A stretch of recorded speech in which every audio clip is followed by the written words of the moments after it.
Assalamualaikum warahmatullahi wabarakatuh. Sahabat Mida, jumpa lagi dalam konten kita Kohwah Qaulun wa Hikmah.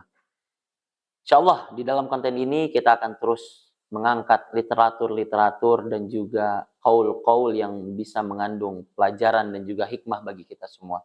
Maka dari itu tonton terus video ini sampai lengkap dan jangan lupa dukung terus kanal YouTube kami dengan cara like, komen, dan subscribe. Baik, kita masuk ke bahasan kita kali ini. Bagaimana cara kita memandang suatu ujian yang Allah Subhanahu wa taala berikan pada diri kita.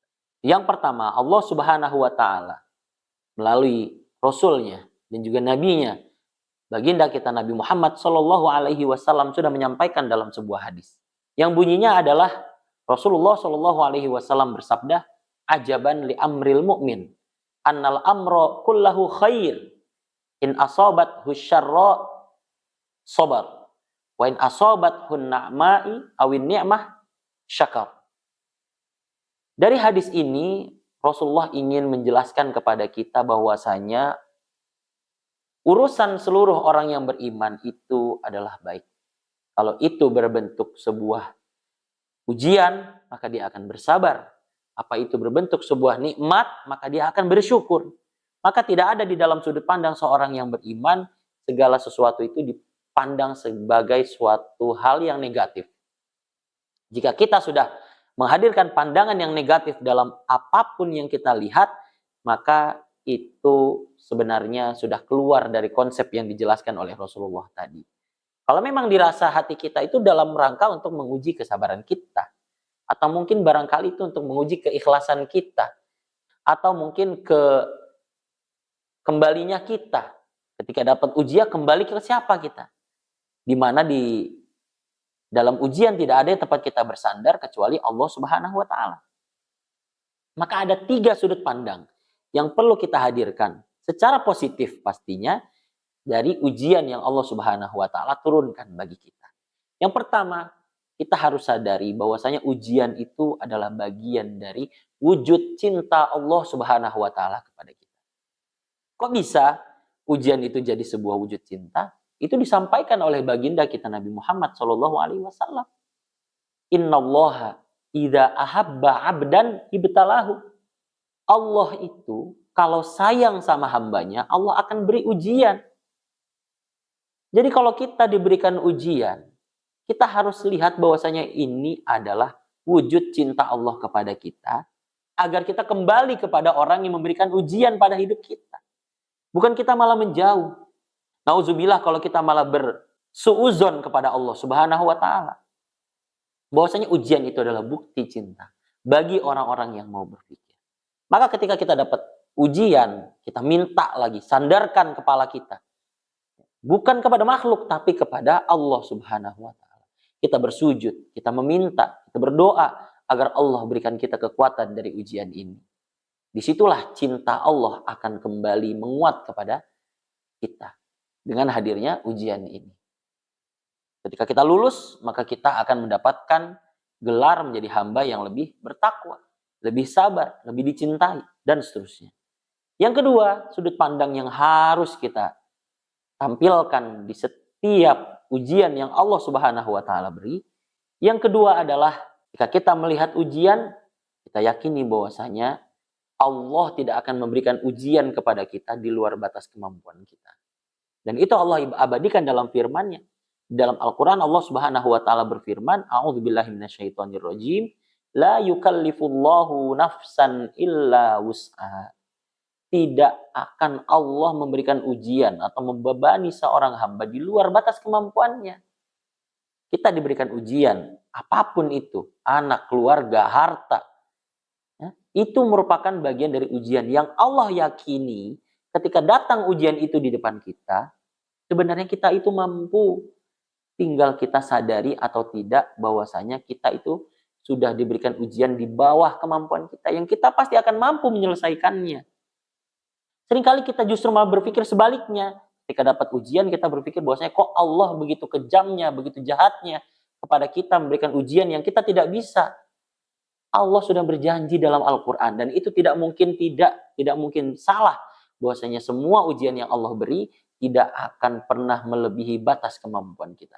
Kalau kita yakin, kita akan lebih semangat, kita akan lebih positif melihat segala ujian yang datang, sehingga kita bisa menjalaninya dengan tenang.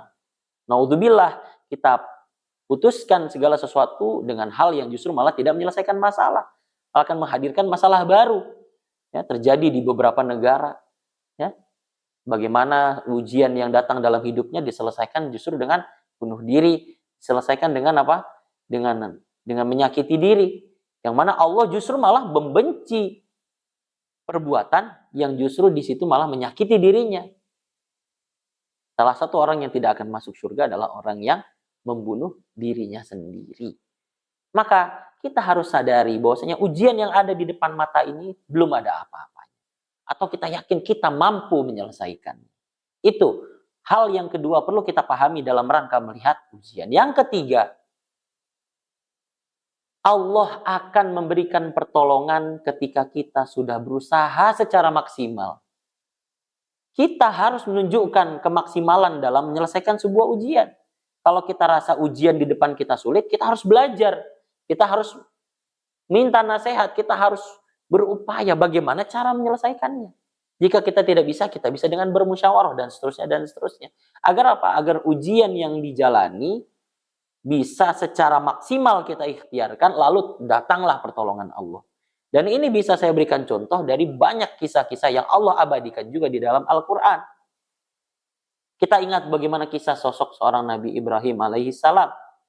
Memperjuangkan keimanannya, mengokohkan keimanannya, melawan seorang raja Namrud yang begitu berkuasa, dan begitu beraninya Nabi Ibrahim alaihissalam menghancurkan patung-patung yang mereka sembah. Bahwasanya patung itu justru hanya patung buatan mereka dan malah mereka yang menyembah. Suatu hal yang tidak logis. Dia yang membuatnya lalu dia yang menyembahnya. Dengan menganggap bahwasanya dia bisa melakukan segala sesuatu yang diharapkan. Justru hadirnya Nabi Ibrahim adalah mematahkan keimanan.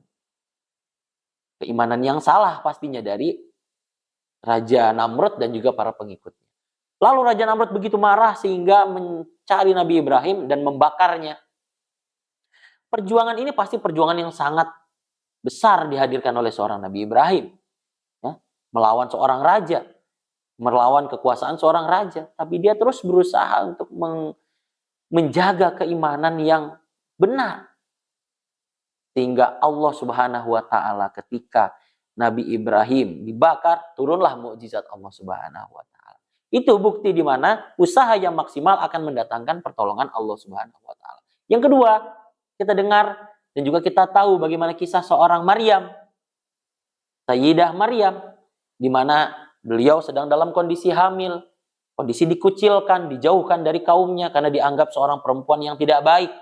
Bagaimana ada perempuan yang bisa hamil di luar hubungan biologis sehingga dia difitnah menjadi perempuan yang tidak baik, mengandung anak haram dan seterusnya, sampai dia dalam kondisi kelaparan. Dia tetap bersabar, dia tetap berdoa meminta pertolongan Allah, kekuatan Allah, bahwasanya yang dia jalani ini merupakan bagian dari perintah Allah. Akhirnya apa? Bayangkan seorang perempuan yang sedang hamil besar pasti butuh asupan, butuh vitamin, sebagaimana kita ketahui yang sudah berkeluarga dan sudah pernah memiliki pengalaman istrinya mengandung. Kita berupaya untuk memberikan asupan yang terbaik, vitamin yang terbaik, bahkan di situ ada mungkin obat penguat rahim dan seterusnya dalam rangka menjaga. Ini Sayyidah Maryam berjuang sendirian, tapi dalam rangka berjuang menjalankan perintah Allah. Dia jalani secara maksimal tanpa tergoyah hatinya, tanpa tergoyah keimanannya, lalu Allah turunkan pertolongan di dalam kehidupannya. Yang terakhir contoh yang saya mau angkat, bagaimana sosok seorang Nabi Musa mempertahankan keimanannya, mempertahankan tanggung jawabnya dalam berdakwah sampai menjadi musuh seorang Fir'aun yang sangat berkuasa pada kala itu. Sampai mereka saling berperang dan di kala itu Nabi Musa terpojokkan. Di belakangnya laut dan di depannya musuh. Tidak ada kata lain kecuali untuk melawan. Namun atas izin Allah, Allah jadikan mukjizat di tengah-tengah Nabi Musa sehingga tongkatnya bisa membelah lautan. Nabi Musa bisa membelah lautan lalu diikuti oleh kaumnya melewati laut tersebut, lalu diikuti selanjutnya adalah Fir'aun. Namun apa yang Allah Subhanahu wa taala lakukan? Allah tenggelamkan, tertutup kembali lautnya. Itu menunjukkan bahwasanya usaha yang maksimal ditunjukkan oleh seorang muslim akan berbuah pertolongan oleh Allah Subhanahu wa taala. Maka kita sebagai seorang muslim harus memberikan usaha yang terbaik, usaha yang semaksimal mungkin, ikhtiar yang terbaik dalam rangka menjalani ujian yang Allah berikan, sehingga Allah akan turunkan kemudahan dan pertolongan dari setiap ujian yang Allah beri pada kita. Itu mungkin sudut pandang yang perlu kita hadirkan, dan juga khususnya saya pribadi untuk bisa kita semua mengambil pelajaran dan hikmah agar ujian tidak selalu kita pandang menjadi suatu hal yang negatif. Tapi ujian merupakan cara Allah yang begitu istimewa jika kita pandang itu dari sudut pandang yang positif. Dan itu insya Allah akan menjadi bekal buat kita dan juga akan menjadi pemberat amalan kebaikan kita. Sekian yang bisa saya sampaikan. Kurang lebihnya saya mohon maaf. Yang baik datangnya dari Allah Subhanahu wa taala, yang salah datangnya dari diri saya pribadi. Billahil hidayatu wat taufik. Assalamualaikum warahmatullahi wabarakatuh.